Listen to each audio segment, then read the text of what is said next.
tá lá.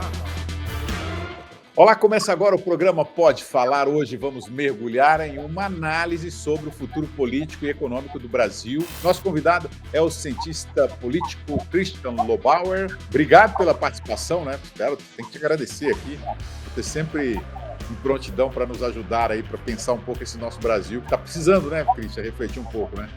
Sempre um prazer debater com você e pensar aí o Brasil, que a gente já está fazendo há um bom tempo. O Brasil é um lugar, como dizia ali, não é para amadores mesmo, né? Tem que olhar com calma. Quais as mudanças podemos esperar aí nessa relação bilateral com o Brasil, considerando as diferenças ideológicas entre Trump e o Lula? Eu acho que a gente vai ter 2 anos de relações praticamente, do ponto de vista político, nenhuma relação. Não tem nenhuma aproximação, nenhum tipo de empatia entre os dois lados. Pelo contrário, aliás, o governo brasileiro, ele, em várias agendas, ele está dobrando a aposta. A política externa brasileira está indo para o extremo. Quer dizer, recentemente se acompanhou essa perseguição da Polícia Federal a um soldado israelense no território brasileiro. São ações de política externa e comercial completamente esdrúxulas, alinhamentos excludentes, coisa que o Brasil nunca tinha feito.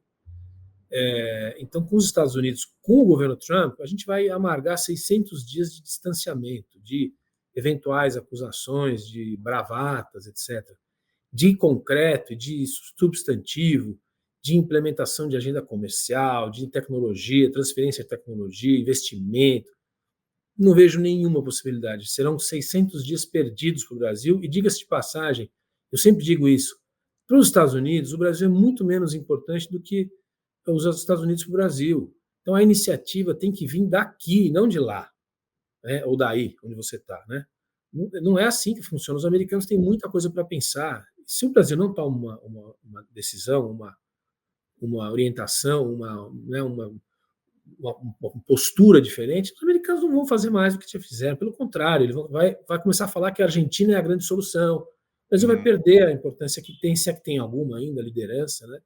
Vai ficar de lado. Nós estamos, infelizmente, tem que dizer, do ponto de vista político, da América Latina em relação ao Ocidente, nós estamos muito mal posicionados. Os Estados Unidos é o segundo maior parceiro econômico do Brasil, né? Perde só para a China e a Argentina vem logo depois. Só para as pessoas que estão nos acompanhando aqui, para saber um pouco de qual é essa relação de comércio, em 2024, as exportações brasileiras totalizaram 40,33 bilhões e as importações 40,58 bilhões. Eu estou falando isso aqui, Global, porque o americano não rasga dinheiro. Então, esse impacto nas relações comerciais, isso não deve existir, né? Não, pelo contrário, de novo, o Brasil já há um bom tempo, se não me engano, há quase 20 anos, o Brasil é um dos poucos países que tem tido frequentemente nesse período déficit com o comércio americano. Os países do mundo inteiro lutam para vender produtos e acessar serviços no mercado americano, e geralmente os americanos têm déficit comercial com os países.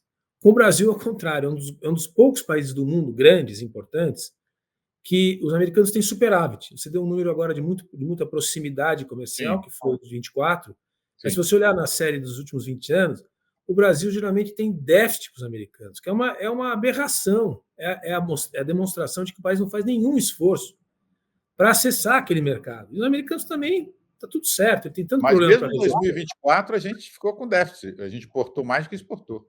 Mas é uma margem até que A bem margem é pequena. pouca, é. Já Isso. teve uma margem maior, de 4, 5 bi, entende? Uhum. Então, assim, é uma coisa que a gente comenta desde o primeiro governo Lula. O Brasil decidiu, nessa política externa de Amorim, aí, né, o terceiro mundismo requentado, essa coisa dos BRICS e tal, decidiu achar que o mundo, os americanos não são tão importantes e que dá para fazer uma agenda internacional relevante sem considerar os americanos como importantes. E depois de quase um quarto de século, a gente percebe que não vai dar certo nunca. Não dá para menosprezar os Estados Unidos de É. nenhuma proporção. Você pode não gostar, pode não ser simpático, tudo bem. Mas tratar os americanos como o Brasil trata e vem tratando nos últimos anos, nas últimas décadas, é de uma ingenuidade que me surpreende. Deixa eu fazer uma pergunta aqui na área que você atua, que você tem muita experiência, que é a área agrícola. Historicamente, Trump ele adota uma postura protecionista, não é isso?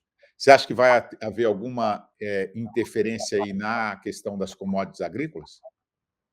Então, o Brasil, o que funciona no Brasil hoje, o que faz esse país andar, etc., é todo a cadeia do agronegócio, né? A gente incorpora aí as commodities, né? Trigo, soja, milho, até trigo. Estou dizendo que o trigo não era, mas agora o trigo está ficando importante.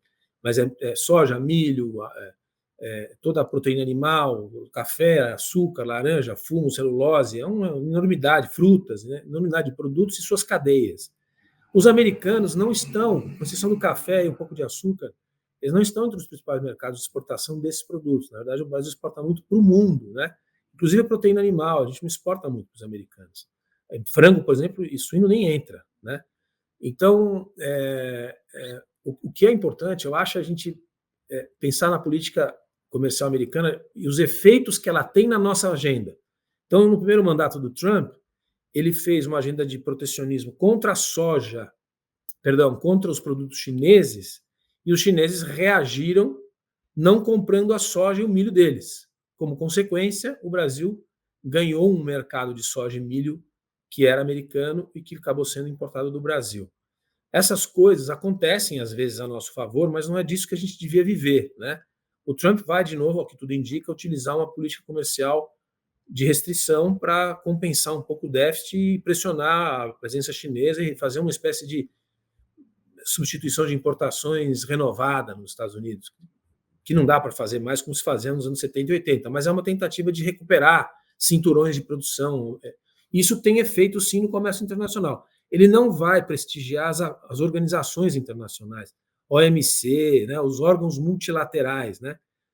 Serão relações bilaterais e ações nacionais com efeito internacional.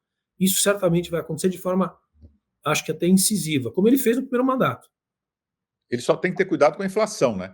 Porque a substituição de produtos, ele trocar os chineses por outro mercado, ele pode ter o risco de comprar produtos mais caros, né, para cá. Com certeza, inflação e competitividade, porque a economia americana ela é integrada no mundo, né? Eles são grandes importadores, como a gente falava.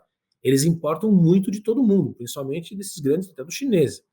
Então, a economia americana e a sua competitividade depende também de bons produtos importados nas cadeias internas. Não dá para brincar de fechar muito, não.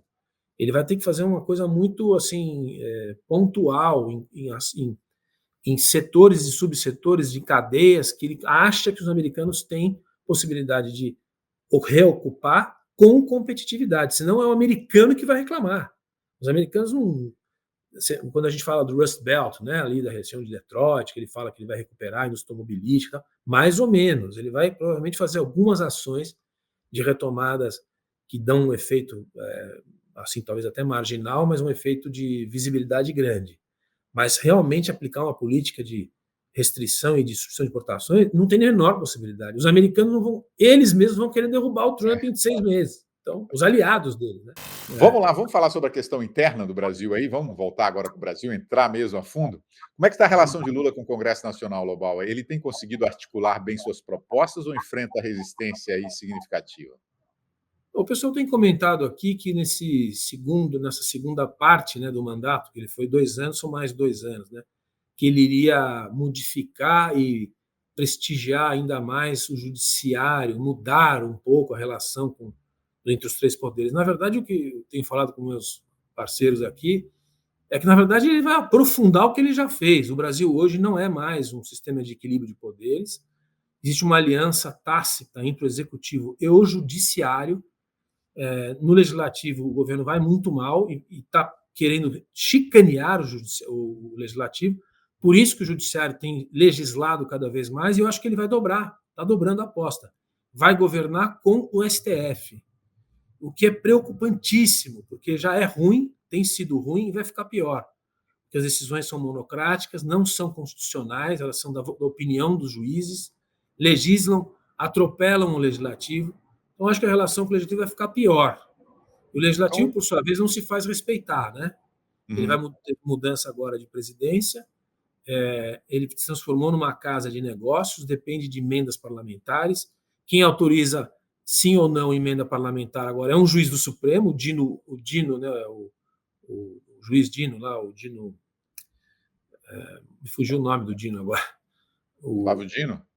O Flávio Dino tem autorizado e desautorizado a aprovação de emendas, é aí que mora a negociação com o Legislativo. As emendas chegaram agora a um patamar de valor, pelo menos, de mais de 50 bilhões de reais. Então, é uma situação muito difícil, assim, de barganha com o Legislativo e de união tácita com o Judiciário. É o pior dos mundos. Não tem como continuar bem. Mas aí é um problema, porque o mercado já está olhando esse governo com certa desconfiança, né? E nós estamos sentindo esse reflexo aí na economia, inclusive com o câmbio super alto, né? Se isso continuar, o que deve ocorrer? Eu acho que tem duas possibilidades, as duas não são boas. A primeira é, do ponto de vista econômico, né? É esse governo ir empurrando com a barriga, que eu acho que é o que ele vai tentar fazer, com essa boca de jacaré entre o que ele arrecada e o que ele vai ter que gastar. Muita gente inteligente está dizendo que não dá nem 2 anos para explodir a bomba da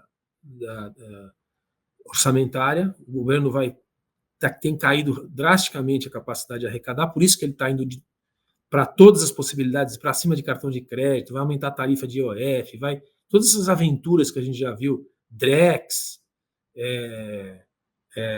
provavelmente eu acho que ele vai tentar manter um déficit grande esse ano e chegar em 26, a coisa vai crescendo, vai para ano eleitoral e seja o que Deus quiser. Esse é um cenário. O outro, que eu acho que infelizmente é mais possível, é que a inflação vai aumentar tão rápido que eles vão ter que adotar alguma medida heterodoxa, coisas que só quem tem cabelo branco já viu. Por exemplo, controle de preço, Nossa. controle de compra de dólar, sabe essas coisas que a gente viu nos anos 80 e 90, que a maior parte da população nunca viu, nem sabe o que é, a juventude não sabe o que é inflação. Do jeito que está desenhado o quadro inflacionário, periga da gente ver isso acontecer, William, de novo, que a gente já viu. E aí é a Argentina, né? É o que a Argentina viveu nos últimos anos. E o pior é que não tem como fazer impeachment, como teve no caso da Dilma, porque a Dilma estava indo nesse caminho também. E ela já tinha um crescimento de menos 3,5% e 20% de inflação oficial. Aí ela caiu. Só que no quadro atual não tem a menor possibilidade disso acontecer. Não tem como empichar, derrubar esse governo. Nós vamos ter que aguentar esse governo. Por isso que o dólar vai a 6. Por isso que tem uma saída inédita de recursos nacionais, de desinvestimento e saída de recursos brasileiros para os Estados Unidos e para bancos internacionais. Todos esses números são públicos. É desconfiança. E o pior é que isso poderia ter sido evitado. Não existiu nenhum impacto de crise de subprime ou de crise do ponto com, algum país grande em crise financeira. Não teve nada disso. É barbeiragem nacional. Bastava esses caras, há um ano atrás, terem anunciado algum tipo de plano de retenção, de corte de gastos, mesmo que eles não fossem cumprir, que o mercado ia absorver, porque tem crescimento, ainda que o crescimento brasileiro seja em cima de dívida, ele existe, tem uma espécie de pleno emprego aí, meio que fake, porque ele tem 54 milhões de brasileiros recebendo benefício social e bolsa, e esse pessoal não procura emprego, e quem não procura mais emprego não vai para a estatística do emprego. Por isso que todo mundo fala, 6% de emprego, é quase pleno emprego. Conversa mole. Mas esses números, eles enganam, eles ficam aí. Tivesse feito um anúncio de plano fiscal minimamente decente, a gente não estaria na situação que está agora. Agora não dá mais para voltar para trás, entendeu? Então é barbeiragem pura, 100% de barbeiragem. Eu ia fazer perguntas sobre a reforma tributária, então vou esquecer, vou jogar para o lado aqui, porque você falou que o ambiente é um dos piores com o Congresso Nacional Relação. A reforma tributária é essa aí que a gente fez, mas o que ele fez no pacote fiscal, que a gente esperou 45 dias para ele anunciar, o ministro Haddad? Primeira frase do anúncio: quem tem renda até 5 mil reais não vai mais ser tributado. Exatamente o contrário do que todo mundo estava esperando. Medida populista para dizer que ele é bonzinho com o povo. O que significa na prática? Uma redução de arrecadação, ainda que não seja tão grande. E como é que ele vai repor essa redução e todo o rombo que já foi criado? Com medidas que não são de verdade. 35 bi, por exemplo, depende da decisão do Congresso. O Congresso empurrou em dezembro para janeiro e ainda não votou. Então não tem medida. Não tem. eles vão apertar e tentar arrancar com mais imposto, tarifa e taxa. E o povo que vai fazer? Vai fugir, como já está fazendo. O Lobão, o governo, ele abandonou a agenda de privatizações? Olha, nem o Bolsonaro, aí vamos fazer justiça ao PT, nem o Bolsonaro, que entrou, o Salim, que a gente conhece, foi ministro, secretário de privatizações, né? Nem o governo Bolsonaro conseguiu mexer nas mais de 600 estatais que o Brasil tem. Isso é uma barbaridade, um gasto. O que o governo Bolsonaro conseguiu fazer foi entregar as estatais no positivo, que já é alguma coisa. Esse governo não só não faz privatização nenhuma, como aparelha as estatais, veja Itaipu, por exemplo, e está entregando todas no prejuízo. É o maior prejuízo das estatais, incluindo os Correios, que são uma aberração completa, dos últimos 20 anos. Então eles conseguem fazer as coisas de um jeito que você fala, não é acidente, é deliberado mesmo, é incompetente, eles já não acreditam em corte de gasto, não acha que o Estado não quebra, acha que a inflação dá para aturar, eles acham tudo isso. É a escola desses caras. É só olhar na história brasileira, nos estados que eles administraram, nos municípios que eles administraram. É doutrinário, eles não acreditam em austeridade fiscal. Então, tá aí, meu. Quem não acreditava e ainda achava que era possível, pode Mas olhar. espera aí, só voltar à questão lá da relação do governo Lula com o Congresso Nacional. A gente acompanhou a ampla distribuição de ministérios, não é isso? Para ele conquistar exatamente esse apoio no Congresso Nacional. Então, essa distribuição ela foi ineficaz. Não, a alocação o tal do presidencialismo de coalizão, que é clássico desde antes desse governo, distribuir cargo e ministério para compor apoio no Congresso, existe agora. Só que agora ficou muito mais caro e ficou muito mais difícil para o governo, aspas, desculpa a palavra direta, mas comprar as suas vontades no Congresso. Ele tentou fazer isso e tenta ainda com emendas. Lembra do tal orçamento secreto que acusava o governo anterior de fazer? Hoje ele não é mais secreto, ele é um orçamento de verdade. Ninguém mais fala nisso, inclusive a mídia, né, que a gente tem criticado muito.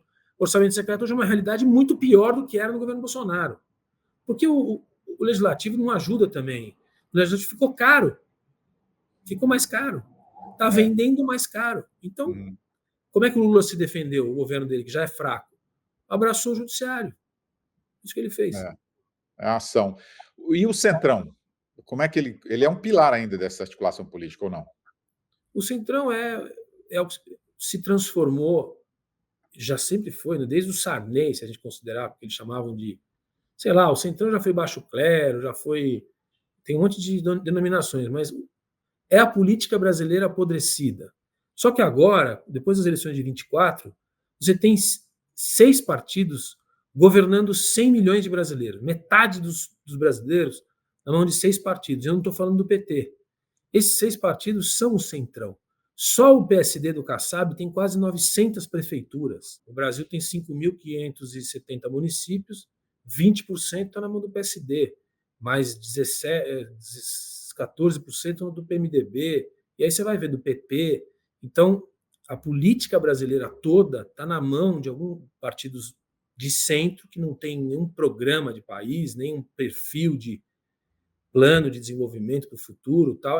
São basicamente legendas que trocam os seus interesses por cargos, por recursos, por projetos em estatais, contratos. O Brasil apodreceu do ponto de vista da possibilidade de renovação política e de programa de país.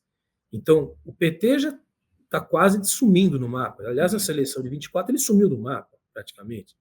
Ele governa o Brasil, se não fosse o Lula, o PT não existiria mais. Pode até ser que eles consigam eleger o Zé Dirceu em 2026, que vai para o Congresso Nacional, que seria uma coisa, não sei nem como adjetivar, mas o PT em si não vai ter mais o poder. O problema é que esse poder nesse país está indo para essas legendas e essas caciques de partidos amorfos, né? Incluindo o PL, que deveria ser o Partido Liberal, o Valdemar da Costa Neto, que não preciso apresentar aqui para o ouvinte a trajetória do Valdemar da Costa Neto. É mais um partido de centrão.